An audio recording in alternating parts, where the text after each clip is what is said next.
আসসালামু আলাইকুম। আমি মেহেরুন্নেসা, প্রভাষক প্রাণীবিজ্ঞান, গুরুদাস সরকারি কলেজ, কিশোরগঞ্জ। গুরুদাস সরকারি কলেজের একাদশ শ্রেণী বিজ্ঞান বিভাগের ছাত্রছাত্রীদের জীববিজ্ঞান দ্বিতীয় পত্র অর্থাৎ প্রাণীবিজ্ঞান ক্লাসে অনলাইন ক্লাসে স্বাগত ও অভিনন্দন জানাচ্ছি। আশা রাখি এই বৈশ্বিক মহামারীতে সবাই তোমরা ভালো এবং সুস্থ আছো। আজ আমি তোমাদের যে বিষয়টা পড়াবো সেটা হলো অধ্যায় 2, প্রাণীর পরিচিতি, রুই মাছ। পুরো প্রাণী জগৎকে 9টি পর্বে ভাগ করা হয়েছে। এর মাঝে সর্বশেষ পর্ব হচ্ছে করডাটা। করডাটা পর্বের একটি প্রতীক প্রাণী রুই মাছ অর্থাৎ লেবীয় রোহিত। করডাটা পর্বের 3টি বৈশিষ্ট্য, একটি মেন 3টি বৈশিষ্ট্য জীবনের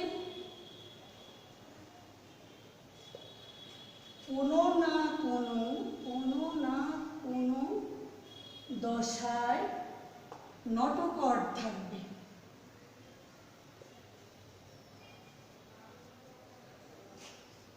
পৃষ্ঠীয় ফাঁপা স্নায়ুরজ্জ,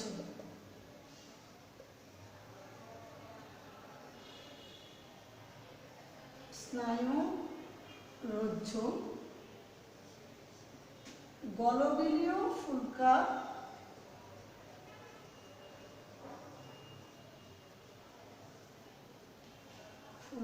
রন্ধ্র। অর্থাৎ করডাটা পর্বের মেন 3টি বৈশিষ্ট্য হলো জীবনের কোনো না কোনো দশায় নটকর থাকবে, পৃষ্ঠীয় ফাঁপা স্নায়ুরজ্জ থাকবে, গলবিলীয় ফুলকা রন্ধ্র থাকবে। প্রতীক প্রাণী রুই মাছ, লেবীয় রোহিতা। এটা কার্প জাতীয় মাছ। তাহলে কার্প জাতীয় মাছ কি? যে সমস্ত মাছের মাথায় আঁশ থাকে না, সমস্ত দেহ সাইক্লয়েড আঁশে আবৃত থাকে, দেহ গহ্বরে ফটকা থাকে, চোয়ালে দাঁত থাকে না, এগুলো হচ্ছে কার্প জাতীয় মাছ। বাংলাদেশে কার্প 2 রকমের কার্প জাতীয় মাছ পাওয়া যায়, একটা মেজর কার্প, আরেকটি হলো মাইনর কার্প। মেজর কার্প হলো মাইনর, অর্থাৎ যে সমস্ত মাছের মাথায় আঁশ থাকে না, সমস্ত দেহ সাইক্লয়েড আঁশে আবৃত, দেহ গহ্বরে ফটকা থাকে, অতিরিক্ত শ্বাসঙ্গ থাকে না এবং চলে দাঁত থাকে না, এগুলো হচ্ছে কার্প জাতীয় মাছ। এবার মেজর কার্প কোনগুলো? রুই, কাতলা, মৃগেল। মেজর কার্প হচ্ছে আকৃতিতে বড় থাকবে, দ্রুত বর্ধনশীল এবং বাণিজ্যিকভাবে অর্থনৈতিক গুরুত্ব সম্পন্ন, সেগুলো হচ্ছে মেজর কার্প, যেমন রুই, কাতলা, মৃগেল, কালোবাউস। আর মাইনর কার্প হচ্ছে আকৃতিতে ছোট, যেমন পুঁটি মাছ, পুঁটি, সরপুঁটি, মাইনর কার্প। তাহলে রুই মাছ বাংলাদেশে নদ নদী, খাল বিল, বিভিন্ন হাওর বাওরে চাষ করা হয়। রুই মাছ বৎসরে 700 থেকে 800 গ্রাম ওজন হয়। হালদা নদীর পোনার চাষ করা হলে সেখানে 2 থেকে 2.5 কেজি হয়ে থাকে প্রতি বছরে একটি রুই মাছ। রুই মাছ বাংলাদেশ, ভারত, পাকিস্তান, মায়ানমার এই সমস্ত নদ নদীতে প্রাকৃতিক প্রজাতি। প্রজননের সময় প্লাবন ভূমিতে রুই মাছ চলে আসে। অনেক সময় রুই মাছ প্রোটিনের চাহিদা মেটানোর জন্য জাপান, ইন্দোনেশিয়া, ফিলিপাইন এই সমস্ত দেশেও চাষ করা হচ্ছে। রুই মাছের শ্রেণীবিন্যাস অর্থাৎ লেবীয় রোহিতা। রুই মাছের বৈজ্ঞানিক নাম। এর কিংডম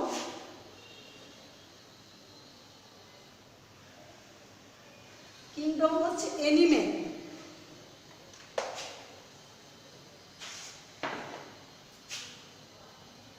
অ্যানিমেল অর্থাৎ জগৎ হচ্ছে অ্যানিমেল, প্রাণী। ফাইলাম করডাটা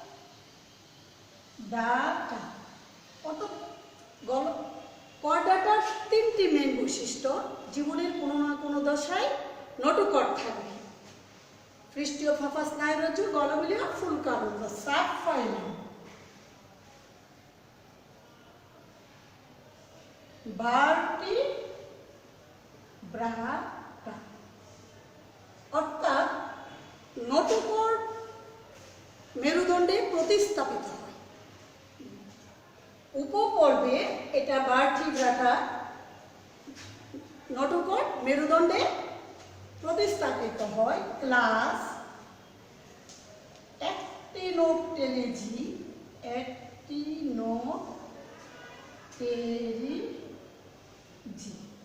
অর্থাৎ পাখনা থাকবে, রশ্মিযুক্ত পাখনা থাকবে, অর্থাৎ পাখনায় বিভিন্ন রকম শলাকৃতির রশ্মি থাকবে। ক্লাস হচ্ছে অ্যাক্টিনোপটেরিজি, অর্ডার সিপ্রিনিফর্মিস,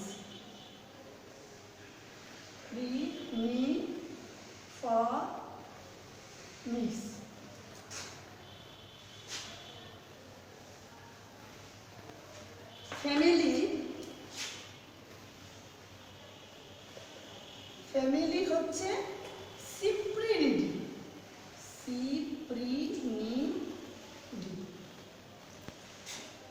এর জেনাস লেবিও। জেনাস হচ্ছে লেবিও, স্পিসিস লেবিও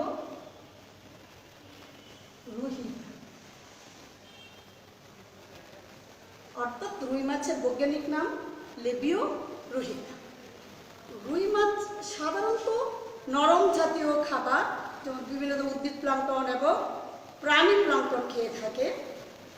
এছাড়া শৈবাল, শ্যাওলা জাতীয় খাবার খেয়ে থাকে। পূর্ণাঙ্গ অবস্থায় নিমজ্জিত উদ্ভিদ এবং বিভিন্ন ধরনের প্লাঙ্কটন খেয়ে থাকে। সাধারণত রুই মাছের চোয়ালে দাঁত থাকে না, গলবিলীয় কর্তন আর উপস্থিত থাকার কারণে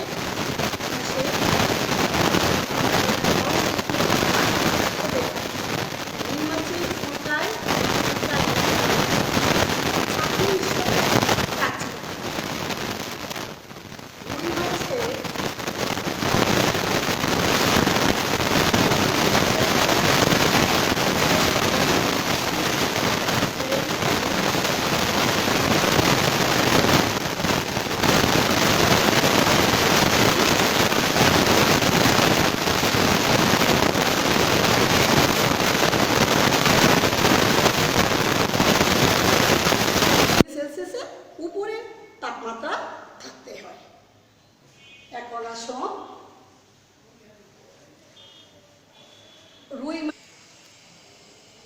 রুই মাছের বাহ্যিক গঠন। রুই মাছ অস্থিময় মাছ। এর দেহ ক্রমশ দুই প্রান্ত সরু, মাঝখানে চৌড়া বা প্রশস্ত, অর্থাৎ দুই প্রান্ত সরু, মাঝে প্রশস্ত কে মাকু আকৃতির হয়। এই মাকু আকৃতির কারণে রুই মাছ যখন পানিতে চলনের সময় গতি বাধাপ্রাপ্ত হয় না। অর্থাৎ রুই মাছ পানির ভিতর দিয়ে চলনের সময় গতি বাধাপ্রাপ্ত হয় না বলে এই আকৃতিকে বলে স্ট্রিমলাইন।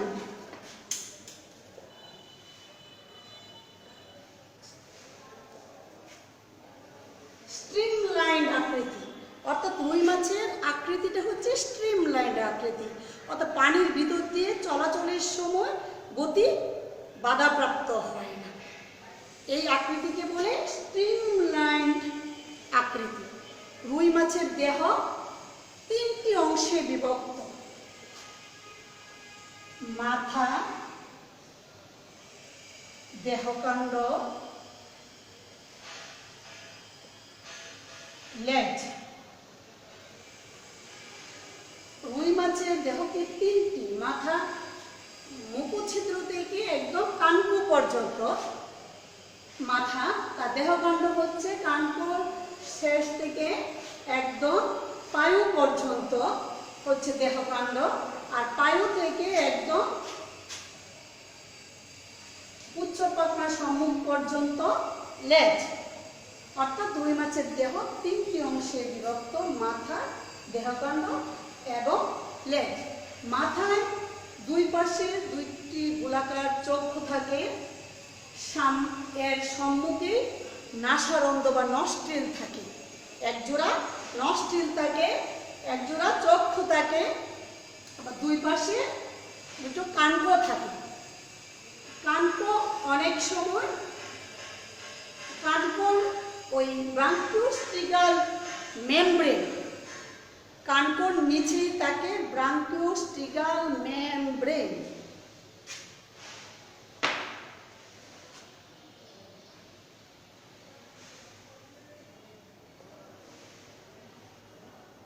ব্রাঙ্কিওস্টিগাল মেমব্রেন কানকোর নিচে, যা ফুলকা ছিদ্রকে, অর্ধচন্দ্রাকার ফুলকা ছিদ্রকে ঢেকে রাখে। এই ব্রাঙ্কিওস্টিগাল মেমব্রেন অর্ধচন্দ্রাকার ফুলকা ছিদ্রকে ঢেকে রাখে। তারপরে দেহকাণ্ড,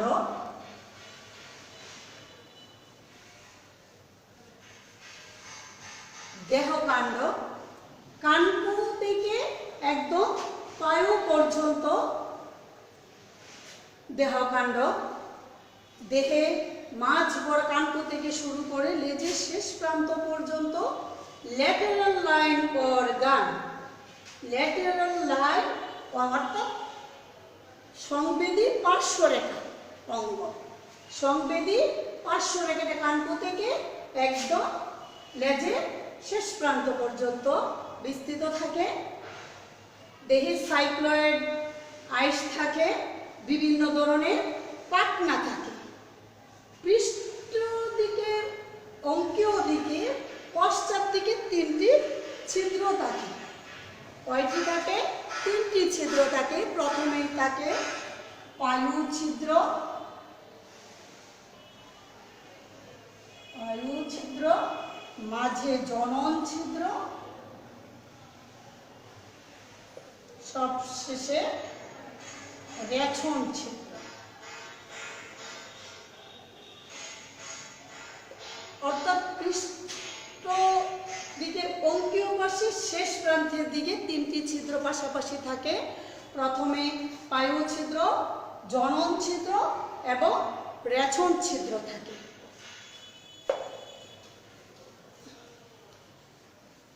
রুই মাছে বিভিন্ন ধরনের পাখনা থাকে, 5 রকমের পাখনা থাকে। আর মাছের চলন অঙ্গকে পাখনা বলে।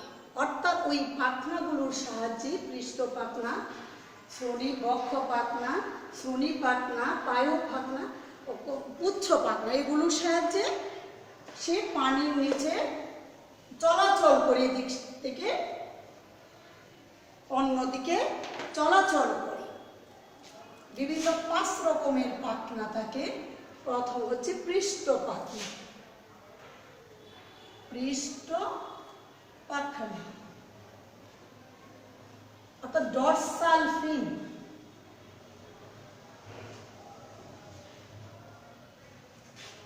বক্ষ পাখনা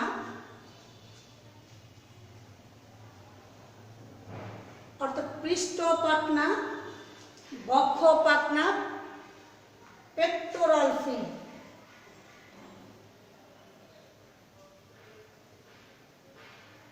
পেক্টোরাল ফিন, শ্রোণী পাখনা,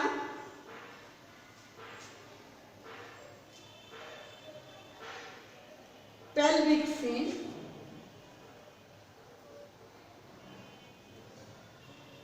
5 রকমের পাখনার মধ্যে ডরসাল ফিন, পেক্টোরাল ফিন, pelvic fin,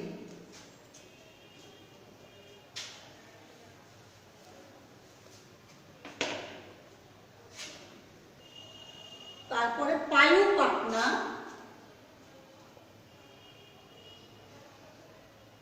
অ্যানাল ফিন,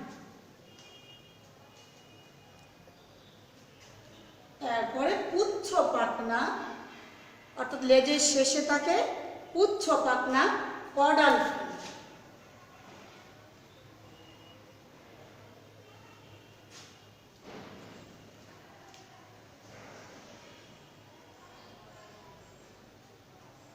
পাঁচ রকমের পাখনা থাকে। আর রুই মাছের চলনঙ্গ পাখনা, এই পাখনার সাহায্যে রুই মাছ পানির নিচে চলাচল করে। পাঁচ রকমের পাখনা, ডরসাল ফিন, পেক্টোরাল ফিন, পেলভিক ফিন, অ্যানাল ফিন, কর্ডাল ফিন। পাখনাগুলো থাকে বিভিন্ন ধরনের রশ্মিযুক্ত, বিভিন্ন ধরনের বিভিন্ন রশ্মি অর্থাৎ শলাকৃতি, বিভিন্ন এরকম শলাকার থাকে পাখনাগুলো, বিভিন্ন শলাকার অর্থাৎ কাঠ জাতীয় মাছের পাখনা থাকে রশ্মিযুক্ত। রুই মাছের পাখনা রশ্মিযুক্ত। রুই মাছের কাণ্ড থেকে একদম লেজের শেষ পর্যন্ত lateral line organ, lateral line organ বা সংবেদী পার্শ্ব রেখা অঙ্গ। এই ল্যাটেরাল লাইন অর্গানে অনেক সংবেদী কোষ অবস্থান করে। এই সংবেদী কোষগুলো পানির তরঙ্গ থেকে পানির গুণাগুণ সম্পর্কে ধারণা নেয়। অর্থাৎ এই ল্যাটেরাল লাইন সংবেদী কোষ পানির গুণাগুণ সম্পর্কে ধারণা দেয়। এছাড়া সর্বশেষ হচ্ছে লেজ। লেজ এর অংশ হচ্ছে পায়ু থেকে একদম পুচ্ছ পাখনা আগ পর্যন্ত, সেটা হচ্ছে লেজ। লেজের শেষ প্রান্তে পাখনা থাকে, সেটা হচ্ছে পুচ্ছ পাখনা বা কর্ডাল ফিন। এই পুচ্ছ পাখনা, রুই মাছের পুচ্ছ পাখনা হচ্ছে হুমুস সার্কাল, অর্থাৎ লেজের শেষ প্রান্তে যে পাখনাটা থাকে সেটা হচ্ছে কর্ডাল ফিন বা পুচ্ছ পাখনা। এই পুচ্ছ পাখনা এটা হচ্ছে দুইটা সমভাবে বিভক্ত, এই পাশ আর এই পাশ। এটা হচ্ছে হুমুস সার্কাল, হুমুস সার্কাল অর্থাৎ দুইটা সমভাগে বিভক্ত। বিভিন্ন ধরনের পাখনা রশ্মি থাকে। হেটেরো সার্কাল হচ্ছে একটা ছোট একটা বড় থাকবে, আর হুমুস সার্কাল হচ্ছে দুইটা সমভাগে ভাগ থাকবে, আর গোলাকার রাউন্ড যেটা সেটা গোলাকার থাকবে। অর্থাৎ পুচ্ছ পাখনা হুমুস সার্কাল, হেটেরো সার্কাল এবং গোলাকার হয়ে থাকে সাধারণত। তাহলে রুই মাছের লেবিও রুহিতার পুচ্ছ পাখনা হচ্ছে হুমুস সার্কাল প্রকৃতির।